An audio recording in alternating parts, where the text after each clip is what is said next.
Welcome back to the Legacy Radio Network. I'm your host, Dennis Tubergen. This is the Everything Financial Radio Show. We are sincerely glad you're with us. We are chatting with Mr. Bob Prechter, author of Conquer the Crash. If you're just joining us, Conquer the Crash was published back in 2002, and in it, Bob made some predictions. That's 10 years ago that, to use my grandfather's saying, the rooster is coming home to roost. Those predictions that Bob made are definitely coming true, and Bob, we're very glad to have you on the show. You said in Conquer the Crash that after this period of deflation, just to pick up the conversation we had in a prior segment, that you could see at the end of this deflationary cycle potentially a hyperinflationary period depending upon actions of policymakers. And I may be paraphrasing, so you can correct me if I'm wrong. Could you comment, please? No, you're saying it exactly right. But that was not a prediction. I just said that hyperinflation, in my view, can't happen until the debt is repudiated pretty much across the board. And after that, it was at least possible that it would happen. I think it would be very unusual looking at the history of the Kondratiev cycle that we were talking about earlier, because usually those hyperinflations don't come at the end or immediately after a Kondratiev low. But policymakers could decide after the disaster hits and the banks close and everything else that they just want to crank up the printing presses and reliquefy all the banks and trade them in for the loans. You know, it's a political question. I don't believe it's a financial analysis question. Bob, you had mentioned Europe. We talked about that in the last segment, and you just mentioned that we'll see probably banks close. You know, we've got Greece, and it was interesting that the Greek finance minister this past week said you can either take this restructuring deal, which means you lose money, or you're going to take losses. So option A is you lose money, option B is you lose money. Of course. So what is the end game? I mean, we've got Greece, we've got Italy, we've got Spain, we've got Portugal, we've got just massive levels of debt. How does that affect the worldwide banking and financial system, and how does all this play out? Well, the big mistake was creating a central bank in 1913 in the United States, and then the next one was outlawing gold as money. So once you created that, you've got a system that relies on expanding debt in order to keep the whole system liquid, which is a horrible system. And there's just no way out of it now. They've created so much debt. As you know, banks were lent out about 99%, and now the real estate prices have fallen. In Conquer the Crash, by the way, I predicted they'd go down 90%. They're down 45% across the board in the United States, so they're halfway down arithmetically speaking. And you notice they've virtually not even rebounded.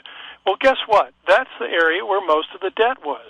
The government created all these credit-pushing agencies, starting with the Federal Home Loan Banks and going to Ginnie Mae and then finally Fannie Mae and Freddie Mac and so on. And it created so much debt based in the banking system that those prices have nowhere to go but down.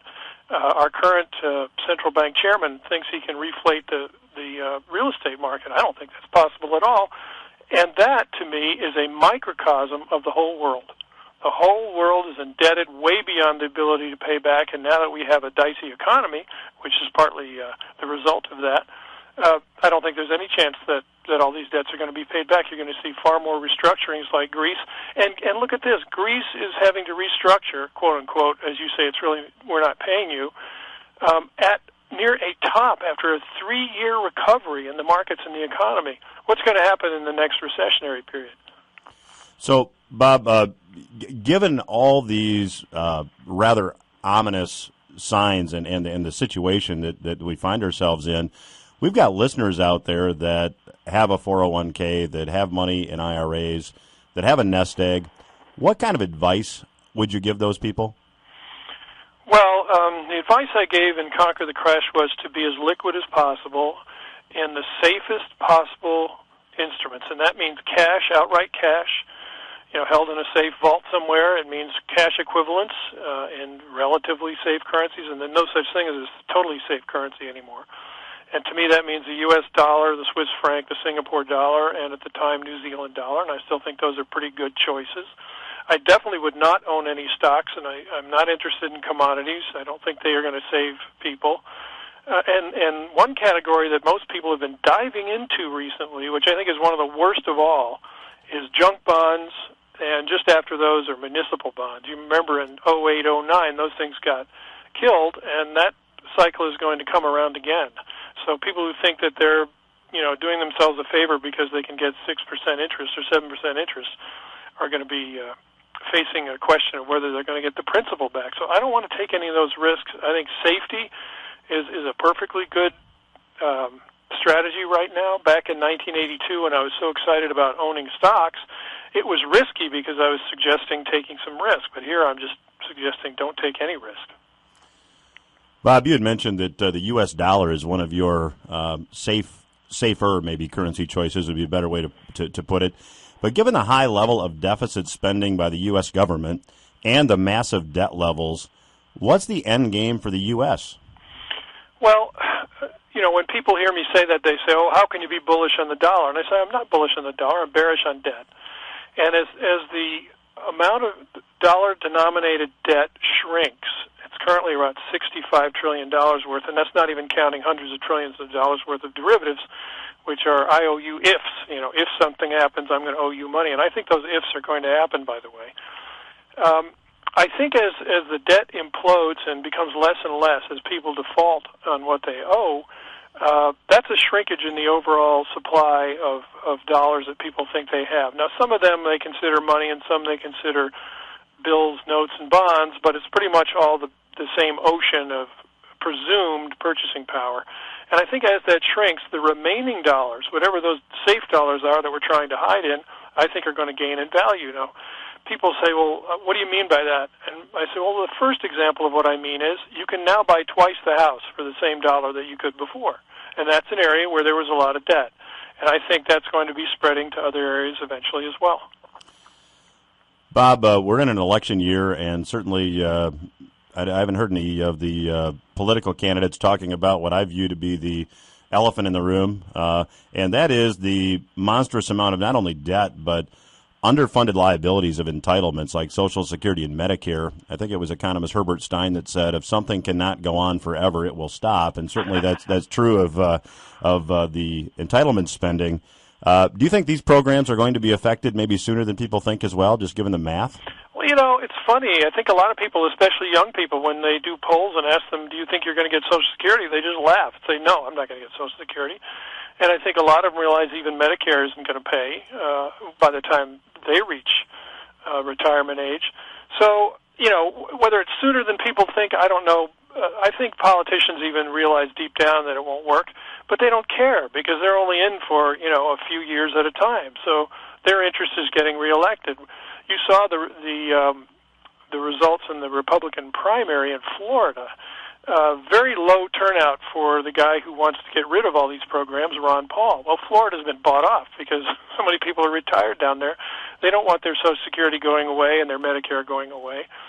So eventually it'll have to reach the point where they say, I'm sorry, we can't afford this anymore. And exactly what year that happens, we don't know. People have tried to estimate that all along. The next cycle bottom I have is around 2016, so I'm thinking somewhere 4 years from now there's going to be a lot of music to be faced. And Bob, in fact, if you're just joining us, listeners, we're chatting with Mr. Bob Prechter, author of Conquer the Crash, and this is the Legacy Radio Network. Glad you're with us today. Bob, I read an article recently that quoted you as saying that I think it was on Yahoo Finance, I found it, that the performance of the stock market is one of the best predictions of an election outcome. Can you comment? Absolutely. My colleagues and I have been working for years on an academic paper that we just posted on SSRN, which is the Social Science Research Network online.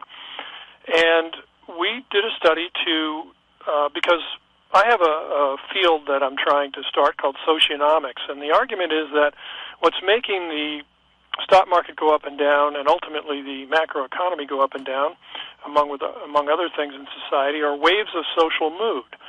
And what we did was we decided to test how well incumbents did when they were up for re-election bid going back 200 years. Now, all of the studies that we've seen politically generally only go back 60 years or 100 years. We went all the way back to the beginning because we wanted to test, not what happened after someone got elected in the stock market, but what happened before they got elected.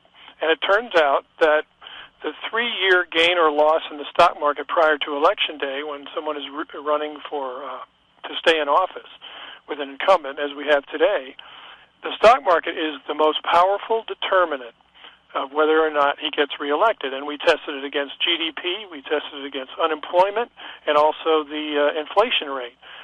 Most people believe that people vote rationally, and they say that it all depends on how well the economy is doing or how much their purchasing power has risen or fallen, and whether they're employed or not. And we basically showed that's not true.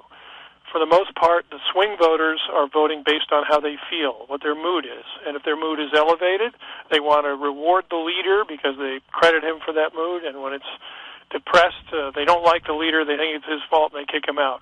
And this goes all the way back to the beginning of our re-election times. So what does that mean now? Well, the Dow's up about 30% from the end of the first year of Obama's term. In real terms, that is divided by PPI, the Producer Price Index, it's up about 14 or 15%. If both of those are positive going into Election Day at the November this year, he's likely to get reelected. If one of them goes negative, then it's up in the air. If they both go negative, he'll probably lose. So, Bob, we have about 40 seconds left. Do you care to go on record here as making a prediction as to how this election might play out, given your research? No, because it's too early. You know, it's a long time between now and November, and given what we talked about in the stock market and some other financial markets, junk bonds and commodities, I think the next big leg is down, and we'll just have to see how the polls react to that. Well, Bob, very, very pleased to have you join us today. Appreciate the time. I know you're a busy guy. We have 20 seconds left. Give your website again in case someone's just joining us, if you would, please. Yeah, please go to ElliottWave.com, Elliott and wave like on the ocean, or just pick up a copy of Conquer the Crash on Amazon. And in my last few seconds, I'd like to say you really know your subject. You've got great questions, and I enjoyed the whole thing. Bob, thanks for the nice words. Everything Financial Radio will return after these words. Stay with us.